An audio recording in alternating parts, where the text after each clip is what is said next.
ये Indian planning master class 2026 में आने वाली एसएससी, रेलवे और स्टेट पुलिस परीक्षाओं को ध्यान में रखकर तैयार किया गया एक कंप्लीट लेक्चर है।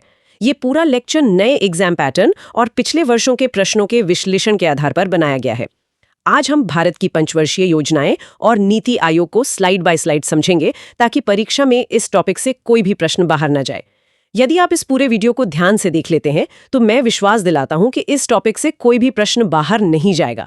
इसलिए पहले वीडियो को पूरा देखें, उसके बाद चैनल को सब्सक्राइब करें। जी मैम, मैं खुद इस टॉपिक को लेकर काफ़ी एक्साइटेड हूँ। मतलब इसमें इतने सारे साल हैं, इतने मॉडल्स हैं और ढेरों डेटा पॉइंट्स हैं कि अक्सर हम स्टूडेंट्स एग्जाम के प्रेशर में सब कुछ मिक्स कर देते हैं। तो अब आज की उन मेमोरी ट्रिक्स का मुझे बेसब्री से इंतजार है जो ये सब दिमाग में सेट कर देंगी। बिल्कुल, और देखिए यही हमारा आज का लक्ष्य है। इस पूरे लेक्चर को हम एक आसान कहानी और कुछ बेहद सटीक ट्रिक्स के जरिए समझेंगे। किसी भी एस्पिरेंट को कुछ भी रटने की जरूरत नहीं पड़ेगी। तो चलिए अपने मास्टर क्लास की पहली स्लाइड से शुरुआत करते हैं। भारत की पंचवर्षीय योजनाएं और नीति आयोग का परिचय। इसमें हम 1928 से लेकर 2017 तक का सफर कवर करेंगे। 1928 से? हाँ, मतलब आजादी से इतना पहले ही ये कॉन्सेप्ट आ गया था? हाँ बिल्कुल। सीधे तौर पे एग्जाम्स में ये सवाल आता है कि ये विचार आखिर आया कहाँ से। सभी स्टूडेंट्स ध्यान दें। इसका विचार सबसे पहले 1928 में सोवियत संघ यानी यूएसएसआर में जोसेफ स्टालिन लेकर आए थे। जब पूरी दुनिया ग्रेट डिप्रेशन से जूझ रही थी तब सोवियत संघ तेजी से विकास कर रहा था। अच्छा, तो हमने ये यूएसएसआर से अडॉप्ट किया है? जी, और यहीं पर एक बहुत ही अनिवार्य फैक्ट जोड़ लीजिए कि भारत में इन योजनाओं को बनाने और लागू करने के लिए 15 मार्च 1950 को प्लानिंग कमीशन यानी योजना आयोग की स्थापना की गई थी। इसी आयोग ने भारत में कुल 12 योजनाएं लागू की। 12 योजनाएं? मैम, सबसे बड़ी दिक्कत तो यही आती है कि इन 12 योजनाओं का मेन फोकस क्या था, उसे लाइन से कैसे याद रखा जाए। उसी के लिए हमारी पहली मास्टर मेमोरी ट्रिक है स्लाइड 2 पर। ध्यान से देखिए, कुशाग्र कृष्ण समाज का तीव्र विकास। सभी एस्पिरेंट्स इसे तुरंत नोट कर लें।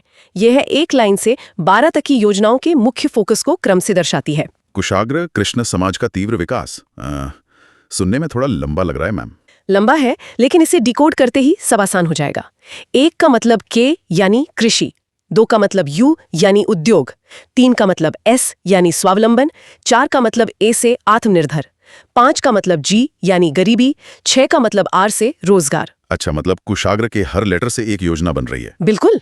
और 7 का मतलब ए से आधुनिक, 8 का मतलब कृष्ण यानी कृषि विकास, 9 का मतलब समाज से सामाजिक न्याय, 10 का मतलब का यानी समानता, 11 का मतलब तीव्र से तीव्र समावेशी विकास और अंत में 12 का मतलब विकास यानी त्वरित समावेशी विकास। ये तो काफी सिस्टमैटिक है, लेकिन एग्जाम के स्ट्रेस में ये पूरी लाइन कैसे याद आएगी? इसे याद करने की एक अतिरिक्त मनोवैज्ञानिक ट्रिक ये है कि इस पूरी लाइन को 3-3 के हिस्सों में बांट लें।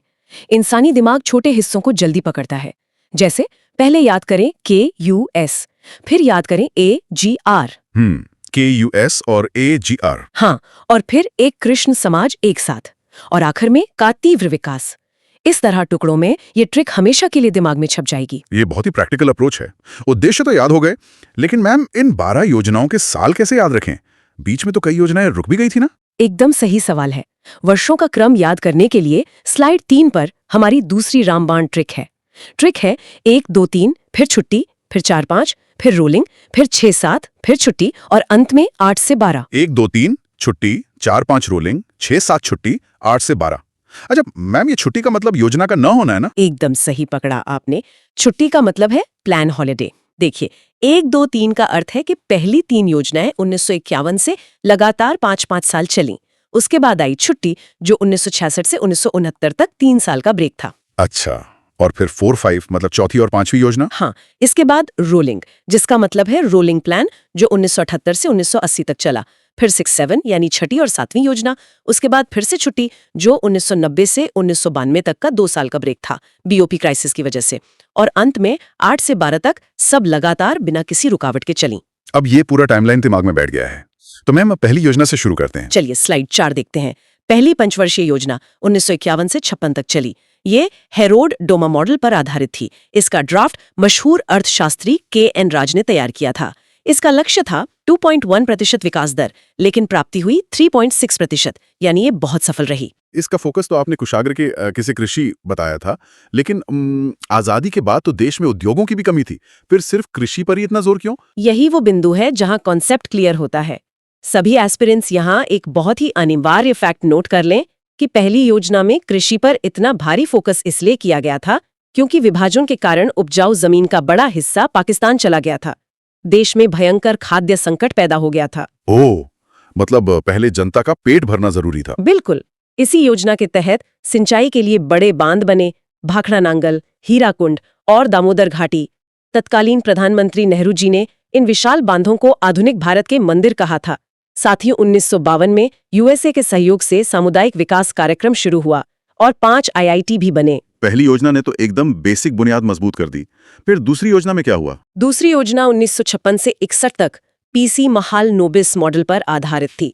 हर साल 19 जून को उनका जन्मदिन राष्ट्रीय सांख्यिकी दिवस के रूप में मनाया जाता है। इसका लक्ष्य 4.5% था। यहाँ एग्जामिनर जो सवाल पूछता है वो फोकस पर है।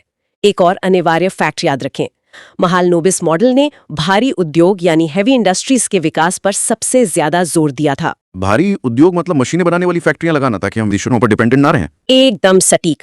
इसका उद्देश्य देश में समाजवादी समाज की स्थापना करना था। इसी दौरान 1956 की इंडस्ट्रियल पॉलिसी आई और भारत ने 3 बड़े स्टील प्लांट लगाए। भिलाई स्टील प्लांट यूएसएसआर की मदद से, दुर्गापुर स्टील प्लांट यूके की मदद से और राउरकेला स्टील प्लांट जर्मनी की मदद से। मैं सभी स्टूडेंट्स के लिए इन जोड़ियों को दोहरा देता हूं क्योंकि ये सीधा एग्जाम में मैच मेकिंग में आते हैं। भिलाई के साथ यूएसएसआर, दुर्गापुर के साथ यूके और राउरकेला के साथ जर्मनी। बहुत बढ़िया। अब बढ़ते हैं स्लाइड 5 पर। तीसरी पंचवर्षीय योजना 1961 से 66 गाडगिल मॉडल। लक्ष्य 5.6% रखा गया था, लेकिन प्राप्ति केवल 2.8% हुई। इतिहास में ये सबसे बुरी तरह विफल होने वाली योजना मानी जाती है। इतनी बड़ी विफलता, मतलब ऐसे क्या कारण थे जिन्होंने अर्थव्यवस्था को इतना नीचे गिरा दिया? कारण बहुत ही भयानक थे। पहला 1962 का भारत चीन युद्ध, दूसरा 1964 में नेहरू जी का निधन और तीसरा 1965 का भारत पाकिस्तान युद्ध और उसी दौरान पड़ा आजाद भारत का सबसे भयंकर सूखा। देश की हालत ये थी कि हम अमेरिका के PL 480 समझौते वाले लाल गेहूं पर निर्भर हो गए थे। इसीलिए 1966 में हमें अपनी पहली छुट्टी यानी प्लान हॉलिडे लेना पड़ा होगा। हाँ, लेकिन इसी भयंकर संकट के बीच कुछ संस्थाएं भी बनी। 1964 में बोकारो स्टील प्लांट, UTI और IDBI की स्थापना हुई। 1965 में कृषि उपज का दाम तय करने के लिए APC और अनाज भंडारण के लिए FCI बना। हालांकि 1966 में सरकार को मजबूरन भारतीय रुपए का मुद्रा अवमूल्यन यानी डिवैल्यूएशन करना पड़ा। इसके बाद जो 1966 से 69 तक प्लान हॉलिडे चला, जिसे जीरो प्लान भी कहते हैं, उसमें क्या खास हुआ? ये 3 साल का ब्रेक भारत की तकदीर बदलने वाला था। इसी दौरान 1966-67 में देश में ऐतिहासिक हरित क्रांति यानी ग्रीन रेवोल्यूशन का आगाज हुआ, जिससे भारत अनाज में आत्मनिर्भर होने लगा। और 1969 में लीड बैंक स्कीम भी आई। ऐसा लग रहा है मानो ये छुट्टी का समय अर्थव्यवस्था को वापस खड़ा करने के लिए था। बिल्कुल। अब स्लाइड 6 देखिए। जब अर्थव्यवस्था में जान आई तो 1969 में चौथी पंचवर्षीय योजना शुरू हुई जो 74 तक चली, अशोक रुद्रा मॉडल। मुख्य उद्देश्य था स्थिरता के साथ विकास और आत्मनिर्भरता। लक्ष्य 5.7 था पर मिला 3.3%। इसी में इंदिरा गांधी जी ने बैंकों का राष्ट्रीयकरण किया था ना? हाँ, 1969 में 14 बड़े व्यावसायिक बैंकों का राष्ट्रीयकरण हुआ। 1970 में दूध उत्पादन बढ़ाने के लिए ऑपरेशन फ्लड यानी श्वेत क्रांति शुरू हुई। 1971 का इंडो पाक युद्ध भी इसी दौरान हुआ और 1974 में स्मॉल पॉक्स उन्मूलन कार्यक्रम चला। और इसके बाद जो 5वीं योजना आई उसके बारे में कहते हैं कि वो पूरे 5 साल नहीं चल पाई थी। सही याद दिलाया आपने। 5वीं योजना 1974 में DP धर मॉडल पर शुरू हुई। इसका मुख्य उद्देश्य गरीबी कम करना था। इसी में इंदिरा गांधी जी ने गरीबी हटाओ का नारा दिया। लक्ष्य 4.4 था और प्राप्ति 4.8 रही, यानी ये सफल थी। 1974 में मिनिमम नीड्स और 1975 में 20 सूत्रीय कार्यक्रम आए। तो फिर ये योजना बीच में क्यों रोक दी रही मैम? क्योंकि देश में आपातकाल लग चुका था और 1977 में सरकार बदल गई। मोरारजी देसाई की जनता पार्टी सरकार ने इसे 1 साल पहले 1978 में ही खत्म कर दिया। और इसी के बाद रोलिंग प्लान आया हमारी ट्रिक के हिसाब से? एकदम सही। स्लाइड 7 देखिए। 1978 से 1980 तक रोलिंग प्लान चला।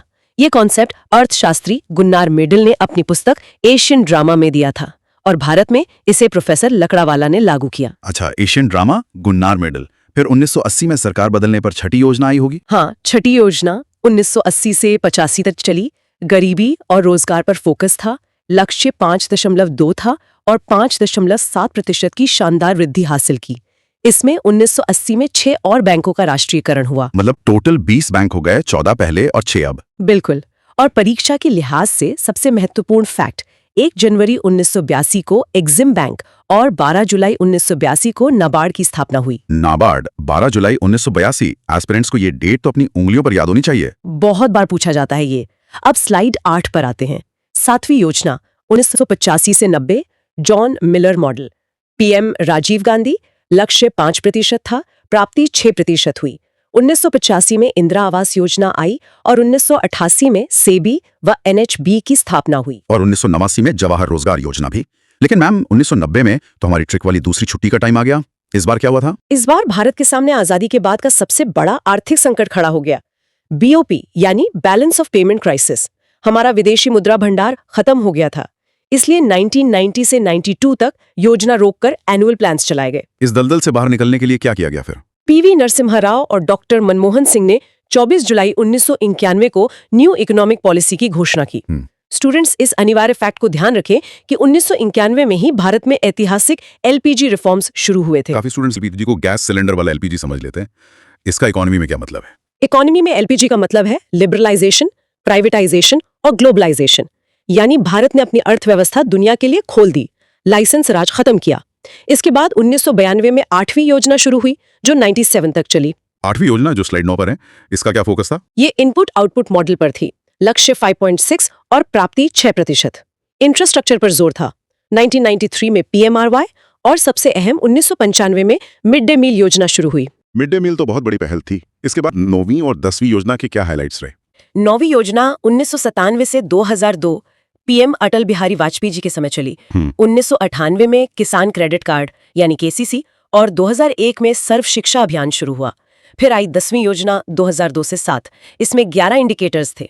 10वीं योजना में ही वो बड़े कानून आए थे ना, जैसे आरटीआई। हाँ, 2005 में आरटीआई और 2006 में रोजगार गारंटी वाला मनरेगा कानून इसी 10वीं योजना की देन है। इसके बाद 11वीं और 12वीं योजनाएं जो आखिरी थी। स्लाइड 10 पर देखिए। 11वीं योजना 2007 से 12 रंगराजन मॉडल। लक्ष्य सबसे ऊंचा 9% था। सबसे ज्यादा खर्च स्कूल और अस्पताल जैसे सोशल सेक्टर पर हुआ और 2009 का राइट टू एजुकेशन एक्ट इसी में आया। और 12वीं योजना का तो विजन डॉक्यूमेंट बहुत फेमस है। हाँ, स्लाइड 11 पर 12वीं योजना 2012 से 2017। लक्ष्य 8%, प्राप्ति 8.2%। उद्देश्य था faster, inclusive and sustainable development. 2013 में एनएफएसए आया और 2014 में पीएम जनधन और मेक इन इंडिया शुरू हुए। 2015 में मुद्रा योजना और बेटी बचाओ बेटी पढ़ाओ भी। मैम, योजनाओं के इतने सारे इवेंट्स, एग्जाम्स ठीक पहले कैसे रिवाइज करें? उसके लिए स्लाइड 12 पर मास्टर चीट शीट है। त्वरित रिवीजन के लिए इसे 3 हिस्सों में बांटा है। कृषि में हरित क्रांति और नाबार्ड याद रखें। उद्योग और बैंक में स्टील प्लांट, मुद्रा अवमूल्यन और बैंक राष्ट्रीयकरण। और सामाजिक न्याय में मिड डे मील, आरटीआई और मनरेगा। बिल्कुल। अब हमारे मास्टर क्लास के सबसे अहम विषय पर आते हैं। स्लाइड 13 पर नीति आयोग। इसका पूरा नाम है national institution for transforming India. स्थापना 1 जनवरी 2015। तो क्या इसी ने पूरी तरह से पुराने प्लानिंग कमीशन की जगह ले ली? जी, ये एक अनिवार्य फैक्ट है। 2015 में नीति आयोग ने 1950 के प्लानिंग कमीशन की पूरी तरह जगह ले ली। अब पंचवर्षीय योजना नहीं बनती। नीति आयोग एक थिंक टैंक है। इसके अध्यक्ष पीएम मोदी हैं। पहले उपाध्यक्ष अरविंद पनगड़िया थे और वर्तमान सुमन बेरी हैं। अध्यक्ष और दोनों उपाध्यक्ष के नाम बहुत इंपॉर्टेंट है। लेकिन मैम, प्लानिंग कमीशन और नीति आयोग में मेन डिफरेंस क्या है? स्लाइड 14 और 15 में यही तुलना है।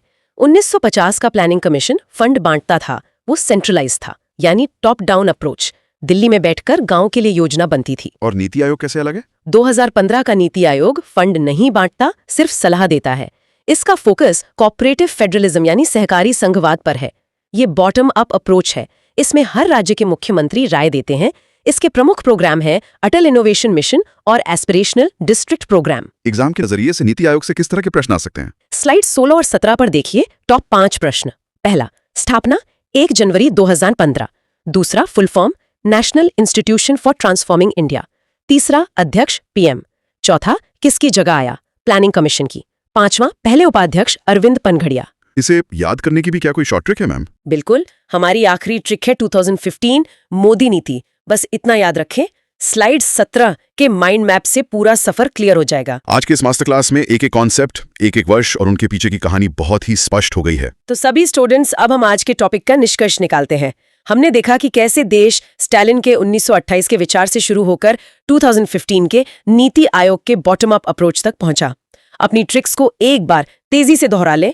कुशाग्र कृष्ण, समाज का तीव्र विकास और 1 2 3 छुट्टी वाली ट्रिक। ये ट्रिक्स निश्चित रूप से एग्जाम हॉल में हमारा समय बचाएंगी और नेगेटिव मॉकिंग से भी बचाएंगी। 2026 के सभी एसएससी और रेलवे एस्पिरेंट्स के लिए मेरा कड़ा संदेश है, कट ऑफ बहुत हाई जाने वाला है, लेकिन जो नियमित रिवीजन करेगा उसकी एक सीट पक्की है। जाते जाते सभी स्टूडेंट्स के सोचने के लिए एक सवाल छोड़ रही हूँ। सोचिए, पहले दिल्ली में बैठकर पूरे देश के गांव-गांव के लिए योजना बनती थी टॉप डाउन तरीके से, लेकिन अब नीति आयोग में हर राज्य का मुख्यमंत्री राय देता है, यानी बॉटम अप अप्रोच। आपको क्या लगता है आने वाले 10 सालों में ये सहकारी संघवाद भारत की अर्थव्यवस्था को किस नई ऊंचाई पर ले जाएगा? बहुत ही शानदार सवाल है। स्टूडेंट को इस पर जरूर रिसर्च करनी चाहिए। बिल्कुल। सभी स्टूडेंट्स इस टॉपिक को नियमित रूप से रिवाइज करते रहें। मिलते हैं अगले